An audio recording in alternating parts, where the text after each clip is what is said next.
Tammy was the equal time queen. We all got 15 minutes on the family iPad. It was her rule, and we adored her for it, until Dad started drinking. Suddenly, that iPad collected dust. Tammy clung to routines, held Rosie tight when Dad yelled. I hated her for that. Mom's voice cut sharp. She's just making her weaker. I believed her. I chose silence and survival over standing with Tammy. One night, I saw Tammy trying to clean blood off Rosie's shirt before Mom came home. No one told me what happened. I didn't ask. I walked away, pretended I didn't see. She's so dramatic. I told myself, like Mom always said. I didn't see a sister. I saw a threat to our fragile peace. Looking back, I see how conditioned I was to ignore the fire inside our house. Our family dinners became war zones. Tammy asked for vegetables once, and Dad slammed the plate into the wall.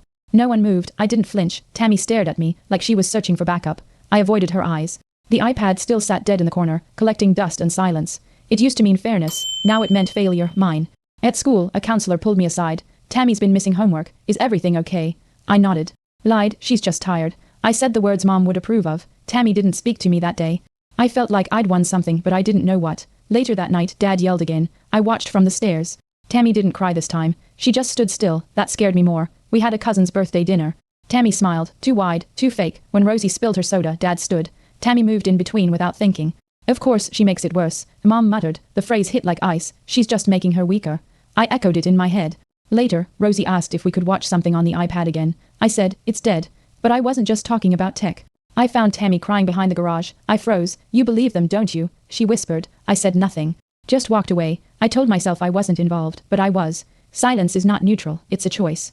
That night, I dreamt of the iPad screen flickering, Tammy's finger pressing play, one last time, hoping we'd remember her voice. I woke up shaking. The twist came in a whisper. Rosie told her teacher. CPS came. Tammy took the blame.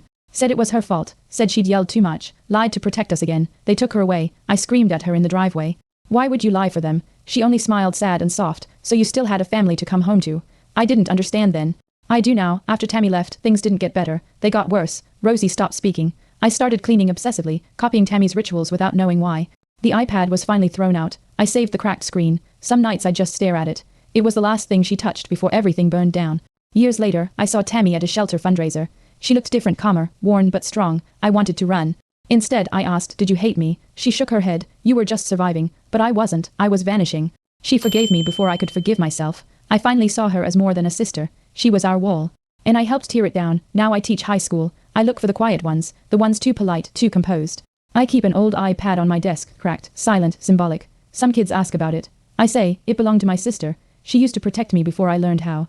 Then I listen, hoping I never become the person who lets silence scream louder than love.